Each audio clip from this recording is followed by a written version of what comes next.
உலகமெங்கும் பரவி கிடக்கும் என் தமிழ் நெஞ்சங்களுக்கு என் அன்பான வணக்கம். ஒரு புது கார் எப்படி வாங்குறது அப்படின்னு சொல்லிட்டு போன வீடியோவில் சொன்னேன்.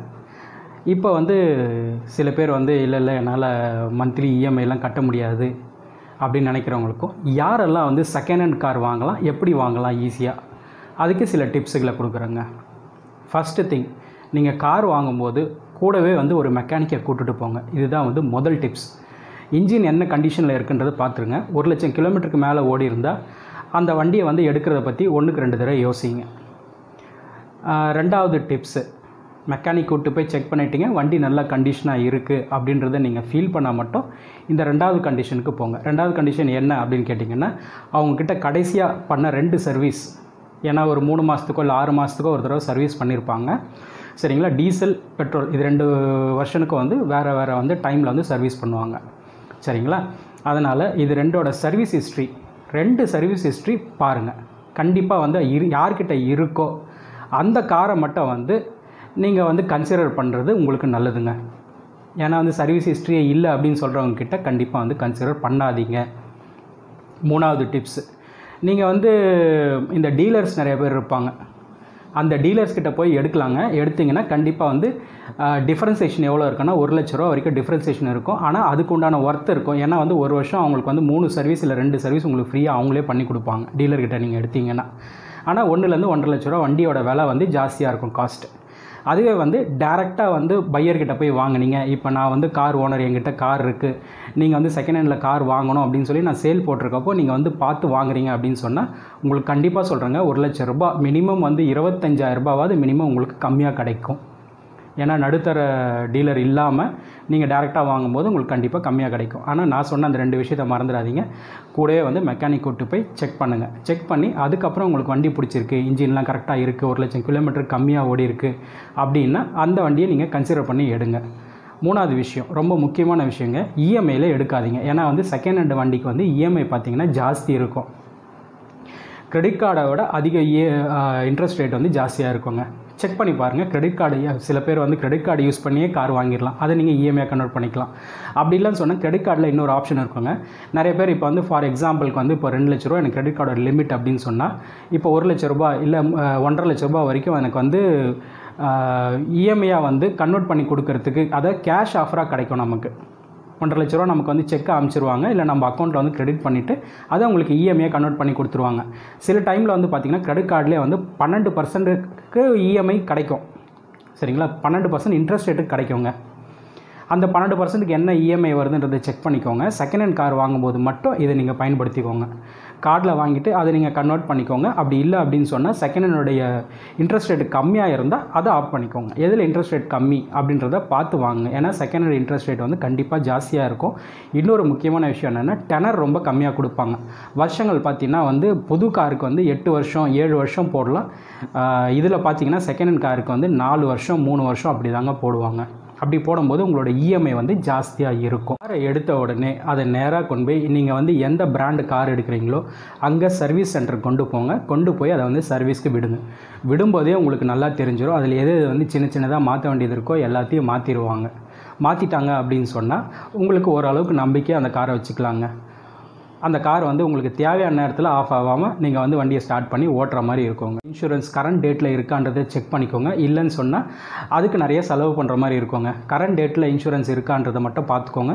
இன்னொன்று, வண்டியோட பேப்பர் சரியாக இருக்கான்னு செக் பண்ணிக்கோங்க. இப்போ ஃபஸ்ட் ஓனர் செகண்ட் ஓனர் அப்படின்னு சொல்கிறாங்கன்னா அந்த ஓனர்ஷிப் கரெக்டாக இருக்கா, அந்த ஓனர் பேரில் இன்சூரன்ஸ் இருக்கான்னு செக் பண்ணிக்கோங்க.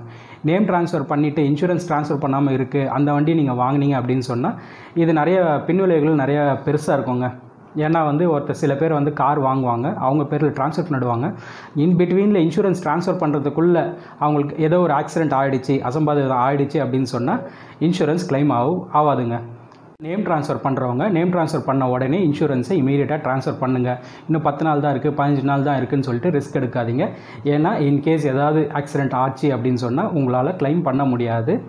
ஏன்னா வண்டி ஒருத்தர் பேரில் இருக்கும், இன்சூரன்ஸ் வேறு ஒருத்தர் பேரில் இருக்கும். இது ரொம்ப முக்கியமான பாயிண்ட்டுங்க. இது நிறைய பேர் இந்த மாதிரி ஃபேஸ் பண்ணியிருக்காங்க இந்த ப்ராப்ளத்தை. அதனால் ரெண்டையுமே ட்ரான்ஸ்ஃபர் பண்ணுறதுக்கு பாருங்கள். இப்போது இந்த வைரஸ் ப்ராப்ளம் இருக்கிறதுனால உங்களை எந்த ஒரு வைரஸும் தாக்காமல் இருக்கிறதுக்காக வண்டி எடுத்துகிட்டு போய் சர்வீஸ் சென்டரில் விட சொன்னேன் இல்லையா, அது கூடயே சீட் கவர், கீழே இருக்க மேட்டு, மேலே இருக்க அந்த ஃப்ளோர் எல்லாமே மாற்றிருங்க. டோட்டலாக மாற்றிட்டீங்க அப்படின்னு சொன்னால் வண்டி வந்து புது வண்டி மாதிரி ஆகிடுங்க. ஒரு 10,000லேருந்து 25,000 செலவாகும். நீங்கள் ரெக்ஸினாக பார்த்து போட்டுட்டிங்கன்னா உங்களுக்கு கம்மியாகும். சிலது வந்து துணியிலையும் கிடைக்குது. அது எப்படி வேணுமோ உங்களுடைய பட்ஜெட்டை பொறுத்து நீங்கள் அதுக்கேற்ற மாதிரி வாங்குங்க. முக்கியமான விஷயம், உங்கள் கிட்ட கையில் வந்து கேஷாக இருக்குது அப்படின்னு சொன்னால் செகண்ட் ஹேண்ட் வாங்கும்போது கேஷாக கொடுத்து வாங்குங்க. பேப்பர்ஸ் எல்லாம் செக் பண்ணிவிட்டு கடைசியாக கேஷ் செட்டில்மெண்ட் பண்ணுங்கள். கேஷாக போகாதீங்க. முடிஞ்ச அளவுக்கு வந்து ஆன்லைன் ட்ரான்ஸ்ஃபர் பண்ணுங்கள். கேஷை கையில் கொடுத்து வாங்குறதுன்றது பண்ணாதீங்க. ஆன்லைன் ட்ரான்ஸ்ஃபர் பண்ணுங்கள். ஆர்சி புக் நெம் ட்ரான்ஸ்ஃபர் பண்ணுங்கள். கூடவே வந்து இன்சூரன்ஸ் நேம்ஸ் ட்ரான்ஸ்ஃபர் பண்ணுங்கள். இது ரெண்டையும் வந்து வண்டியை நீங்கள் ரெடி பண்ணுற டைம்லேயே வந்து பண்ணிவிடுங்க. முக்கியமான விஷயம், ஸ்டெப்னியும் ஜாக்கியும் இருக்கான்றது செக் பண்ணி வாங்குங்க. அது ஒர்க்கிங் கண்டிஷனில் தான் இருக்கான்றதை முக்கியமாக செக் பண்ணி வாங்க வேண்டிய ஒரு விஷயம். ஒரு டெஸ்ட் ட்ரைவ் பண்ணுங்கள். நீங்கள் ஓட்டி பார்க்கும்போது கீர் எல்லாம் வந்து கரெக்டாக ஷிஃப்ட் ஆகுதான்னு செக் பண்ணிக்கோங்க. அதுக்கப்புறம் வண்டி ரிவர்ஸ் கீர் மெயினாக வந்து போட்டு செக் பண்ணுங்கள். செக் பண்ணி எல்லாமே ஒர்க் ஆகுது, இன்ஜினும் வந்து ஸ்மூத்தாக இருக்குது, உங்களுடைய மெக்கானிக்கும் ஓகே சொல்லிட்டாரு. அதுக்கப்புறம் வந்துட்டு நீங்கள் வந்து உங்கள் பேமெண்ட்டை பற்றி நீங்கள் பேசுங்க. அது வரைக்கும் வந்து பேமெண்ட்டை பற்றி பேசாதீங்க முன்னாடியே, சரிங்களா? அவர் ஒரு அமௌண்ட்டு சொன்னார்னா அவர் கோட் பண்ண அமௌண்ட் அப்படியே மனசில் வச்சுக்கிட்டு நீங்கள் ஃபஸ்ட்டு வண்டியெல்லாம் டெஸ்ட் ட்ரைவ் ஓட்டி பார்த்துட்டு பேப்பர்ஸ் எல்லாம் செக் பண்ணிவிட்டு உங்களுக்கு ஓகேனா மட்டும் ஃபர்தராக வந்து டீல் பேசுங்க. அது வரைக்கும் வந்து பேசாதீங்க. வண்டி நீங்கள் கஸ்டமர்கிட்ட வாங்கும்போது அது வந்து லோனில் இருக்குது அந்த வண்டி அப்படின்னு சொன்னால் அவர் என்ஓசி வாங்கி கொடுக்கணும் உங்களுக்கு. அந்த என்ஓசி வாங்கினதுக்கப்புறம் தான் ஹைபாத்திகேஷன் கேன்சல் பண்ண முடியும்.